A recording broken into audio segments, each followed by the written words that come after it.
नमस्कार विद्यार्थियों। स्टार्ट करते हैं प्रैक्टिस सेट नंबर 4। ठीक है, जैसा कि आप सभी स्क्रीन पर देख पा रहे हैं तो ये प्रैक्टिस सेट नंबर अपना 4 स्टार्ट होगा आज। और जीएस, ठीक, पिछले वीडियोस में आप देख चुके हैं। पिछले वीडियोस में आपने देखा है कि हम लोग जो है सॉइल पेपर 2018 का और 3 प्रैक्टिस सेट हम लोग जो है हल कर चुके हैं, तो उन्हीं को यहीं पर देखा जाएगा। उनमें से आज चौथा नंबर प्रैक्टिस सेट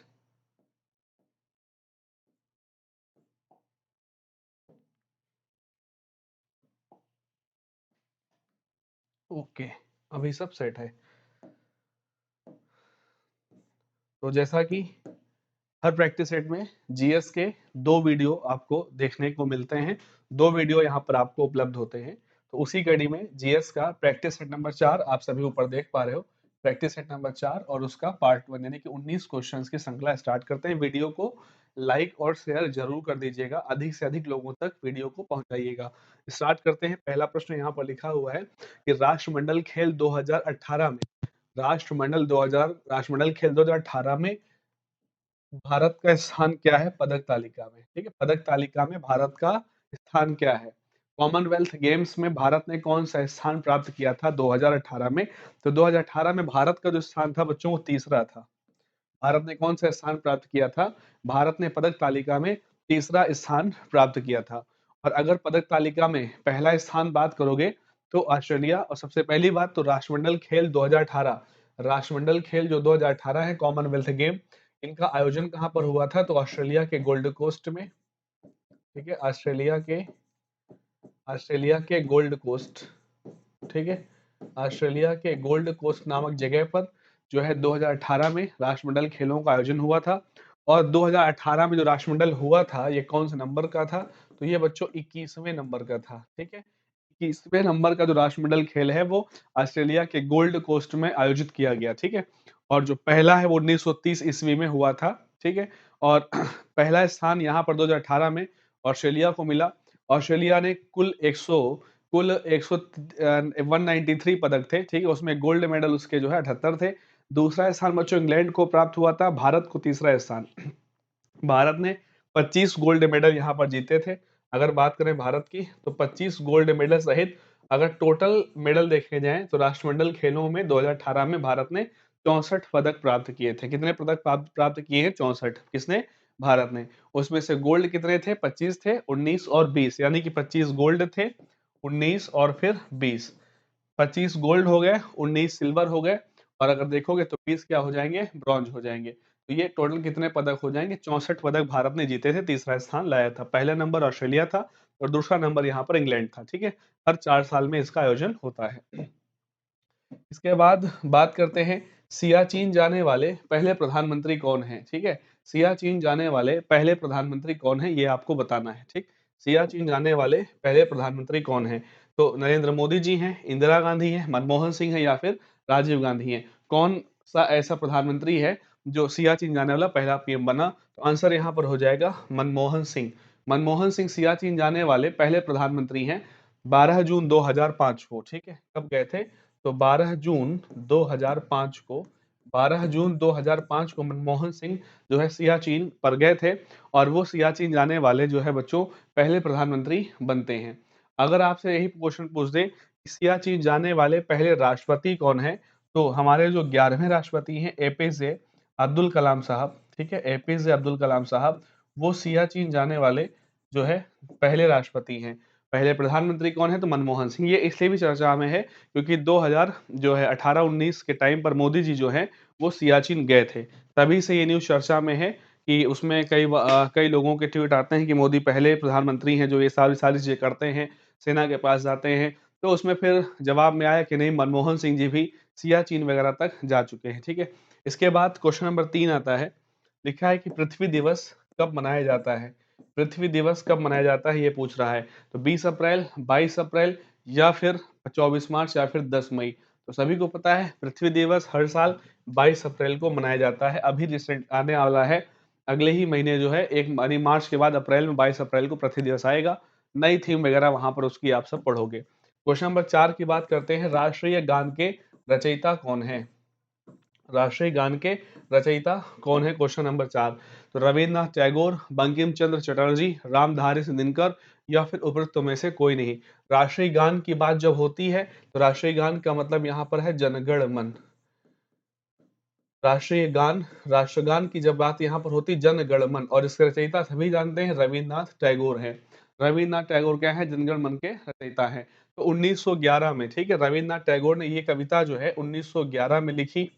1911 में इसको लिखा, और ये जो पूरी कविता है, जो पूरा काव्य है, 5 पद हैं, यानी कि 5 पदों में से इसका जो पहला वाला पद है, 5 पदों में पहला पद, 5 पदों में से जो पहला पद है वो ही क्या है? भारत का राष्ट्रगान है। और भारत के राष्ट्रगान के रूप में इसको स्वीकार कब किया गया? ठीक है, भारत के राष्ट्रगान के रूप में इसको स्वीकार कब किया गया? अगर ये आपसे क्वेश्चन पूछता है तो चाहे राष्ट्रगान हो और चाहे राष्ट्रगीत हो, यानी कि चाहे जनगण मन हो या फिर वंदे मातरम हो, दोनों ही बच्चों संविधान सभा के द्वारा 24 जनवरी 1950 को अपनाए गए। 24 जनवरी 1950 को संविधान सभा के द्वारा राष्ट्रगान और राष्ट्रगीत को अपनाया गया था। 24 जनवरी 1950 संविधान सभा की अंतिम बैठक है, और इसी दिन डॉक्टर राजेंद्र प्रसाद देश के पहले राष्ट्रपति भी निर्वाचित हुए। अगर बात की जाए कि पहली बार गाया कब गया, ठीक है, राष्ट्रगान को पहली बार कब गाया गया, तो पहली बार राष्ट्रगान को गाया गया था 27 दिसंबर 1911 में। पहली बार राष्ट्रगान गाया गया 27 दिसंबर 1911 में। कांग्रेस का कलकत्ता अधिवेशन था। कांग्रेस का कौन सा अधिवेशन था? कांग्रेस का कलकत्ता अधिवेशन, ठीक है, कांग्रेस का जो है कलकत्ता अधिवेशन था। और आप सभी को पता है कांग्रेस के 1911 के कलकत्ता अधिवेशन की अध्यक्षता करने वाले व्यक्ति का नाम क्या है? बिशन नारायण दर। बिशन नारायण धर भी लिखा होता है, बिशन नारायण दर भी लिखा होता है। तो बिशन नारायण कांग्रेस के कलकत्ता अधिवेशन की 1911 की अध्यक्षता की थी, और कलकत्ता अधिवेशन 1911 में ही पहली बार राष्ट्रगान को गाया गया था स्वयं रविन्द्रनाथ टैगोर के द्वारा। इसका जो राष्ट्रगान जो है वो गायन अवधि 52 सेकंड है। सभी जानते हैं राष्ट्रगान की गायन अवधि कितनी है? 52 सेकंड है। इसका लेकिन जो लघु संस्करण है, लघु संस्करण इसका जो है वो सेना द्वारा 20 सेकंड में गाया जाता है। और जो लघु संस्करण इसका 20 सेकंड में सेना के द्वारा गाया जाता है, उसका जो वो धुन जो है वो किसने तैयार की थी? तो भारतीय सेना के कैप्टन राम सिंह ने वो धुन जो है बनाई थी।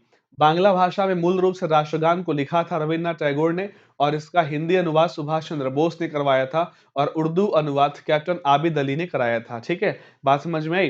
राष्ट्रगान जो जनगण मन है, ये बांग्ला भाषा में लिखी गई कविता, इसका जो पहला पद है वो ही क्या है? राष्ट्रगान है। हिंदी अनुवाद इसका सुभाष चंद्र बोस ने करवाया, और इसका जो उर्दू अनुवाद है वो कैप्टन आबिद अली ने करवाया।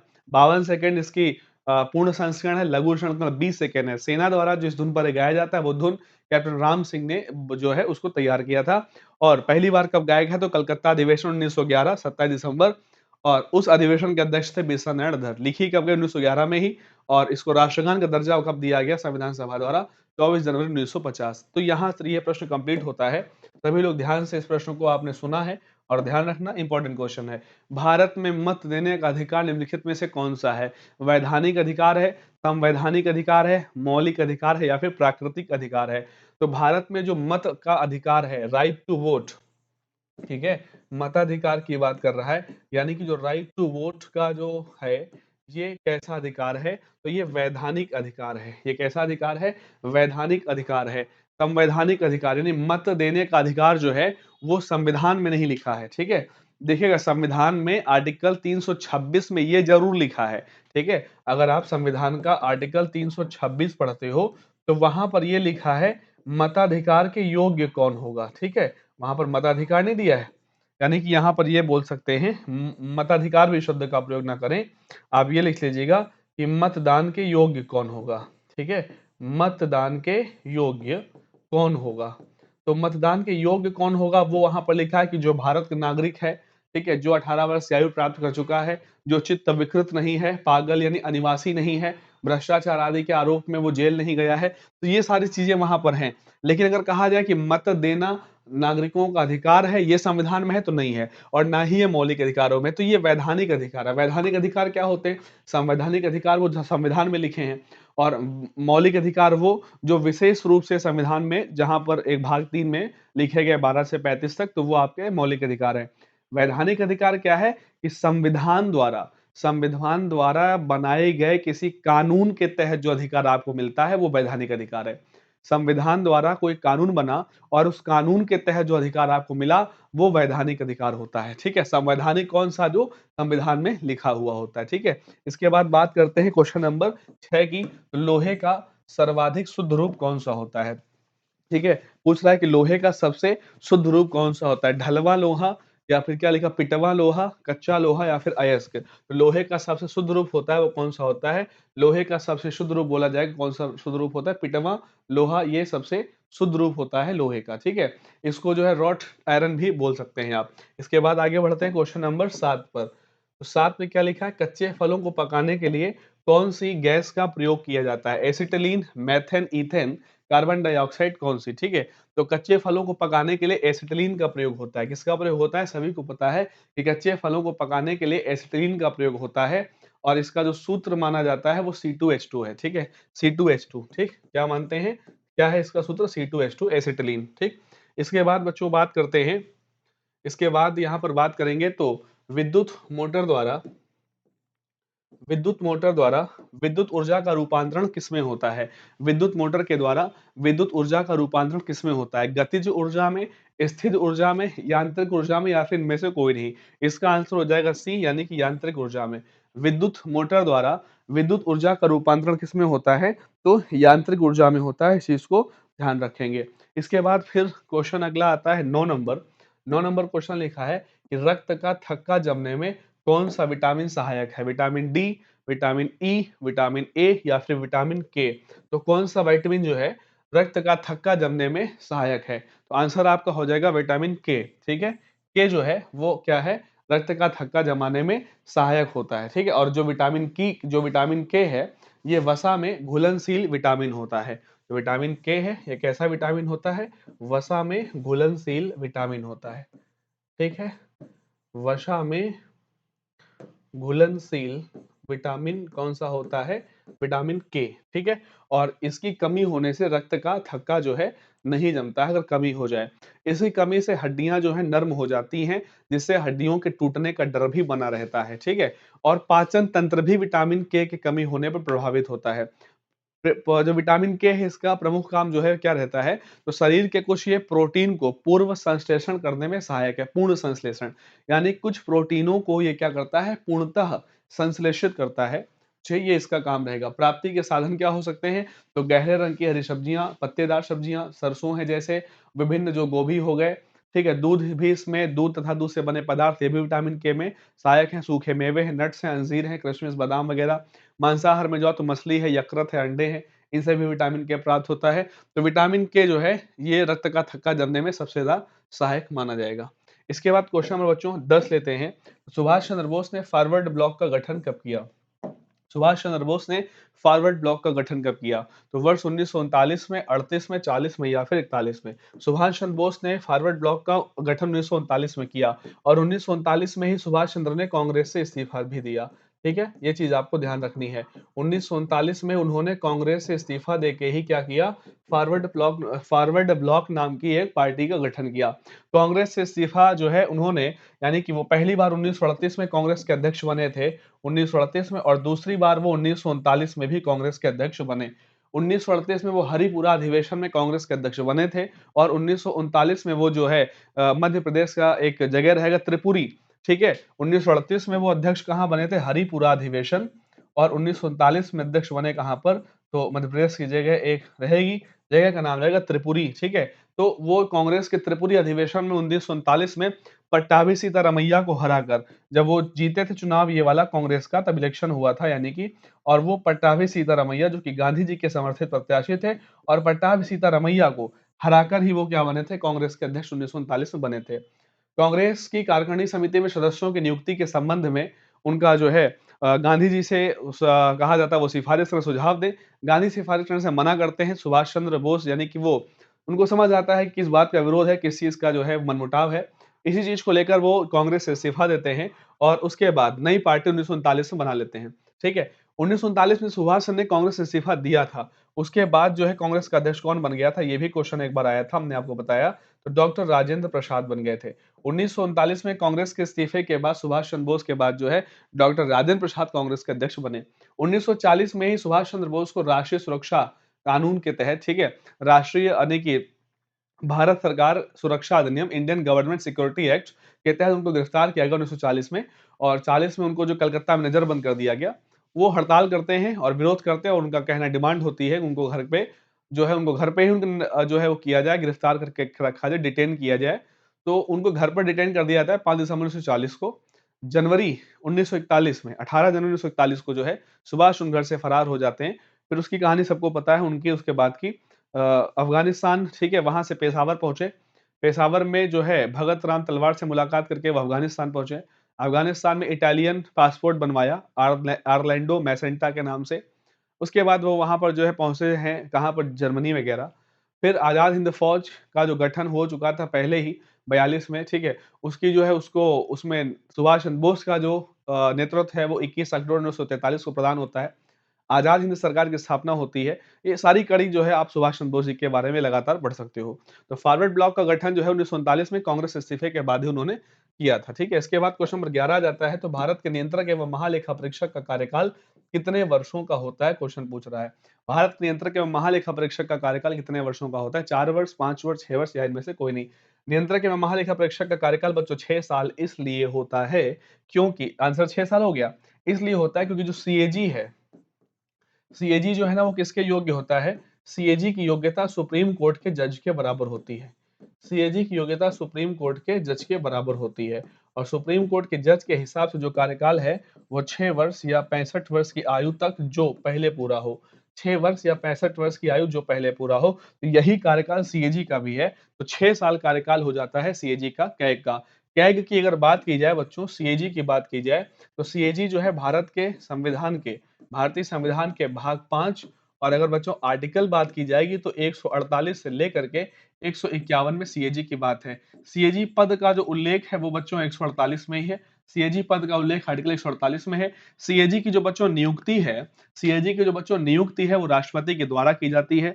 भारत सरकार जिसको रिकमेंड करती है उस व्यक्ति को राष्ट्रपति के द्वारा क्या किया जाता है? सीएजी के पद पर अपॉइंट किया जाता है। सीएजी को हटाने के लिए वही प्रक्रिया अपनाई जाती है जो सुप्रीम कोर्ट के जज को हटाने के लिए अपनाई जाती है। सीएजी का वेतन भी वही होता है जो सुप्रीम कोर्ट के जज का होता है, यानी कि वर्तमान समय में 2.5 लाख रुपए पर मंथ होता है। सीएजी का काम क्या है? तो भारत सरकार और राज्य सरकार के खातों की जांच करना, अंकेक्षण करना, ऑडिट करना। केंद्र सरकार के विषय में उसका काम केवल ऑडिटिंग का होता है, लेकिन राज्य सरकारों के लिए वो ऑडिटिंग और अकाउंटिंग दोनों काम करता है। केंद्र सरकार के लिए ऑडिट का काम तो सीएजी करता है, लेकिन अकाउंटिंग का काम केंद्र सरकार के लिए सीजीए करता है। इसको कहा जाता है जो आपका सीएजी क्या होता है? Controller and auditor general of India. CGA क्या होता है? कंट्रोलर ऑफ जनरल अकाउंट्स, ठीक है। तो वो चीज यहाँ पर ध्यान रखेंगे। वर्तमान में कौन क्या है ये चीज आपको कमेंट बॉक्स में बताना है। ये वर्तमान समय में सीएजी कौन है, भारत में वर्तमान समय में सीएजी कौन है, और वर्तमान समय में भारत का सीजीए कौन है। तो ये दोनों ही क्वेश्चन आपको कमेंट करके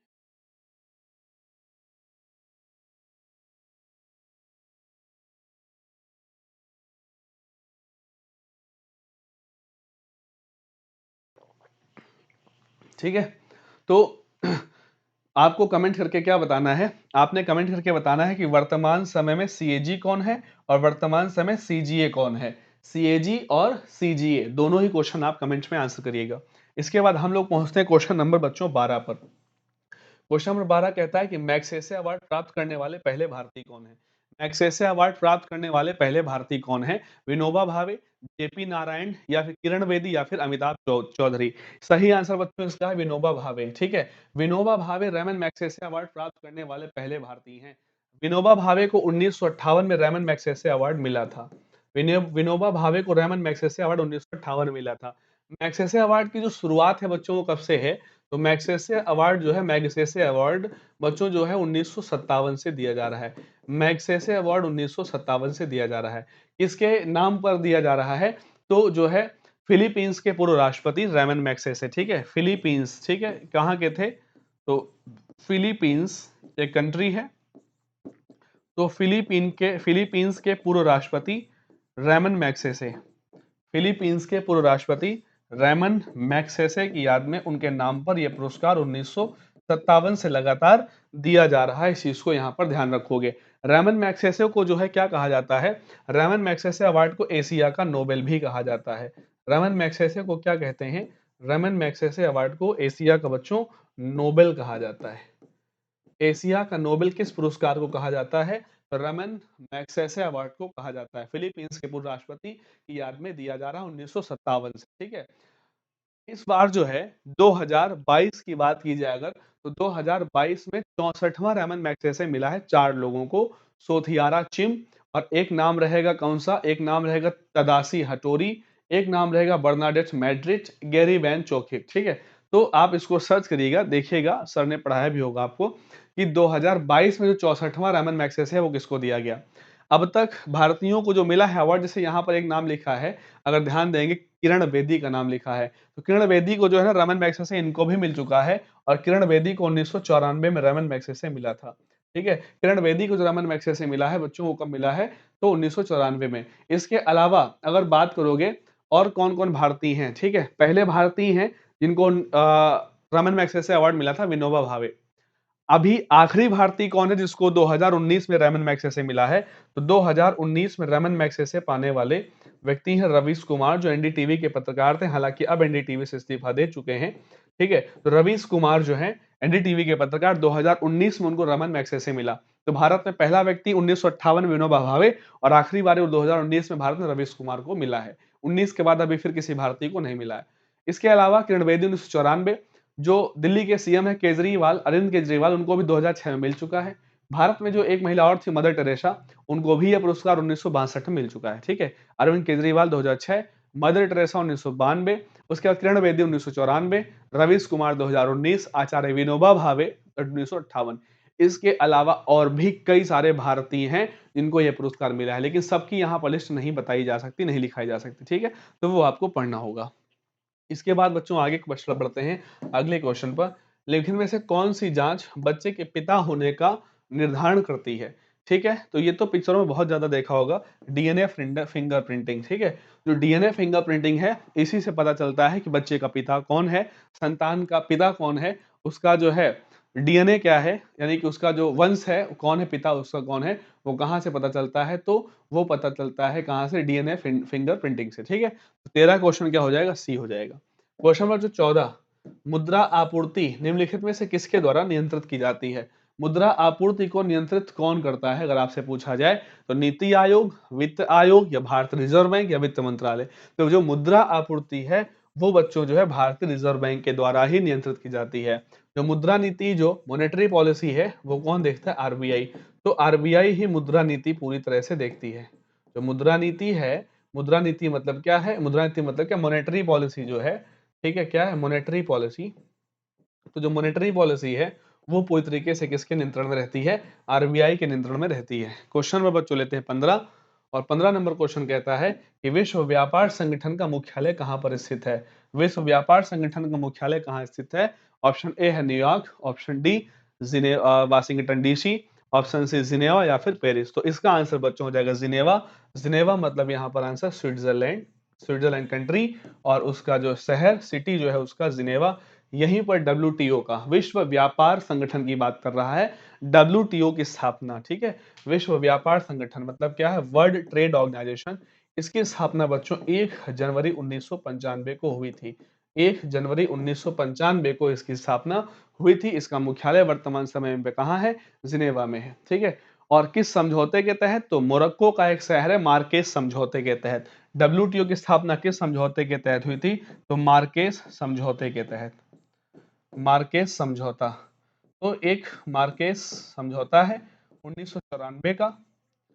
मार्केस क्या है, तो मार्केस जो है वो मोरक्को का एक शहर है, मोरक्को का सिटी है, मोरक्को का शहर है मार्केस। और उसी मार्केस समझौते के तहत 1995 डब्ल्यूटीओ बना। मार्केस समझौता 1994 में मोरक्को के मार्केस में हुआ था, ठीक है, ध्यान रखेंगे। 164 देश वर्तमान समय में यहाँ पर हैं, और इसमें जो हस्ताक्षर किए थे, भारत इसके संस्थापक सदस्यों में से है, ये चीज ध्यान रखेंगे। यानी भारत इसके फाउंडर मेंबर में है, संस्थापक सदस्यों में है डब्ल्यूटीओ के। आगे बात करते हैं क्वेश्चन नंबर बच्चों 16। क्वेश्चन नंबर 16 कहता है कि भारतीय अंतरिक्ष अनुसंधान संगठन का मुख्यालय कहाँ है? भारतीय अंतरिक्ष अनुसंधान संगठन का मुख्यालय कहाँ पर स्थित है? श्रीहरिकोटा, बेंगलुरु, चांदीपुर या फिर मुंबई? इसका आंसर हो जाएगा मुंबई। भारतीय अंतरिक्ष अनुसंधान केंद्र यानी कि इसरो की बात कर रहा है बच्चों। ये किसकी बात कर रहा है? इसरो की बात की जा रही है। और ये कह रहा है कि इसरो का हेडक्वार्टर कहाँ पर है? तो आपको बताना है इसरो का हेडक्वार्टर कहाँ पर? बेंगलुरु में है। इसरो की स्थापना कब हुई थी? तो इसरो की स्थापना हुई थी 15 अगस्त 1969। इसरो की स्थापना हुई है 15 अगस्त 1969 को। इसरो की स्थापना कब होती है? तो 15 अगस्त 1969 को होती है। फाउंडर इसके कौन है? विक्रम साराभाई। इसरो के फाउंडर कौन कहे जाते हैं वो भी लिख लेना आप। इसरो के फाउंडर बच्चों कहे जाते हैं विक्रम साराभाई। कौन कहे जाते हैं? विक्रम साराभाई। ये इसरो के फाउंडर जो है कहे जाते हैं। वर्तमान चेयरमैन, ठीक है, वर्तमान चेयरपर्सन एस सोमनाथ। वर्तमान चेयरपर्सन ऑफ इसरो कौन है? तो हमने बताया आपको नाम एस सोमनाथ। एस सोमनाथ क्या है? वर्तमान समय में इसरो के चेयरमैन है। इस चीज को यहाँ पर आप ध्यान रखोगे, ठीक है। आगे बढ़ जाते हैं, अगला क्वेश्चन लेते हैं। अगला क्वेश्चन है कि बिरजू महाराज किस शास्त्रीय नृत्य से संबंधित हैं? बिरजू महाराज किस शास्त्रीय नृत्य से संबंधित हैं, ये आपको बताना है। तो बिरजू महाराज कथकली, भरतनाट्यम या फिर कुचिपुड़ी या फिर कथक? तो यहाँ पर ध्यान रखोगे ये किससे संबंधित है? बात कर रहा है बिरजू महाराज की। तो बिरजू महाराज जो है वो कथक से संबंधित है। किससे संबंधित है? कथक से संबंधित है। ये कथक लिखा है, कथक यहाँ पर हो जाएगा, ठीक है। किससे संबंधित है? कथक डांस से, कथक जो है नृत्य से संबंधित है, ठीक है। ऐसे लिखिएगा कथक। कथक जो है नृत्य से संबंधित है। बिरजू महाराज का जो ओरिजिनल नाम है वो क्या है? बिरजू महाराज का नाम ओरिजिनल क्या है? पंडित ब्रिजमोहन नाथ मिश्रा। पंडित ब्रिजमोहन नाथ मिश्रा। पंडित ब्रिजमोहन नाथ मिश्रा, ये बिरजू महाराज का ओरिजिनल नेम है। इनके पिता जो है वो अच्छन महाराज कहे जाते हैं, ठीक है। इनके पिता कौन है? अच्छन महाराज, ठीक है। वो भी प्रसिद्ध नर्तक रहे अच्छन महाराज।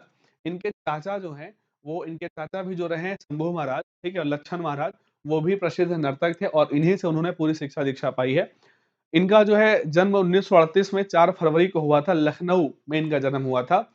और ये जो है लखनऊ के कालका बिंदारिन घराना से संबंधित है। किससे? लखनऊ के कालका बिंदारिन घराना। लखनऊ के कालका बिंदारिन घराना से संबंधित है। लखनऊ के कालका बिंदारिन घराना से संबंधित है। इनका जन्म भी लखनऊ में हुआ और ये जो है क्लासिकल डांसर के साथ साथ एक शास्त्रीय गायक भी हैं। शास्त्रीय यानी शास्त्रीय नर्तक के साथ साथ जो है ये शास्त्रीय गायक भी हैं, क्लासिकल डांसर भी हैं। 1983 में इनको पद्म विभूषण मिला था, ठीक है। किसको? बिरजू महाराज को। बिरजू महाराज को 1983 में क्या मिला था? पद्म विभूषण पुरस्कार इनको मिला। इसके अलावा इनको कई राष्ट्रीय अंतरराष्ट्रीय कई सारे वर्ल्ड यानी विश्व पुरस्कार इनको मिल चुके हैं। 2022 पिछले साल 2022 में 17 जनवरी को इनका निधन भी हुआ था। इस चीज को ध्यान रखेंगे, ठीक है। तो बिरजू महाराज किससे संबंधित है? कथक से। इसके बाद बच्चों क्वेश्चन आता है अगला 18 नंबर क्वेश्चन लिखा है कि किस देश की राजधानी है प्रेटोरिया? ठीक है, प्रेटोरिया किस देश की राजधानी है? नामीबिया, दक्षिण अफ्रीका, केन्या या फिर नैरोबी? दक्षिण अफ्रीका की राजधानी है प्रेटोरिया। दक्षिण अफ्रीका की राजधानी है प्रेटोरिया। इस चीज को ध्यान रखेंगे। क्वेश्चन नंबर बच्चों आखिरी 19 आज की क्लास का लेंगे। आज की क्लास का क्वेश्चन नंबर 19 जो है वो आखिरी क्वेश्चन रखेंगे।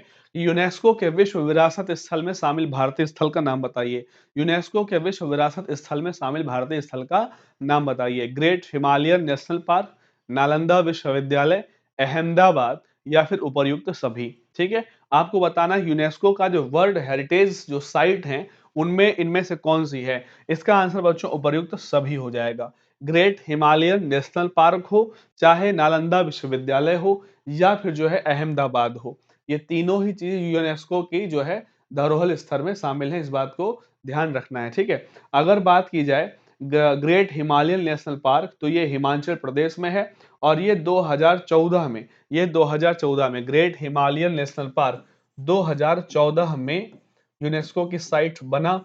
और अगर बात की जाए कहां पर है तो वर्तमान समय में ये है आपका हिमाचल प्रदेश में। नालंदा विश्वविद्यालय जो है ये बिहार की जगह। और बच्चों ये 2016 में यूनेस्को की साइट बना। अहमदाबाद की बात करें बच्चों तो गुजरात, और ये जो है साइट कब बना है 2017, और 2017 में जब अहमदाबाद यूनेस्को की वर्ल्ड हेरिटेज साइट में शामिल हुआ, तब अहमदाबाद यानी कि अहमदाबाद भारत का पहला शहर है, अहमदाबाद भारत का पहला शहर है जिसे यूनेस्को की वर्ल्ड हेरिटेज लिस्ट में शामिल किया गया। उसके बाद जयपुर, जयपुर 2018 में दूसरा भारत का शहर बना था जो यूनेस्को की वर्ल्ड हेरिटेज साइट में शामिल हुआ। बात करें कि यूनेस्को की वर्ल्ड हेरिटेज साइट में वर्तमान समय में भारत के कितने स्थल हैं, तो वर्तमान समय में भारत के 40 स्थल हैं। वर्तमान समय में भारत के 40 स्थल जो हैं वर्ल्ड हेरिटेज साइट में शामिल हैं। WHS का मतलब यहाँ पर कोई संगठन मत समझिएगा, हमने लिख दिया है वर्ल्ड हेरिटेज साइट। कितने 40 है वर्तमान समय में। 1983 में सबसे पहले 4 जो है साइट बनी थी, आगरा फोर्ट हो, ठीक है। 40 में से अगर हम बात करते हैं सबसे पहले तो 1983 में 1983 में 4 जो साइट हैं वो बनी थी, ठीक है। कौन-कौन सी बनी थी उनके बारे में अगर हम बात करें, कौन-कौन सी वो साइट थी जो 1983 में, ठीक है। 83 में 4 साइट, आगरा फोर्ट हो, ताजमहल हो, ठीक है, अजंता और एलोरा, ठीक है। कौन सा?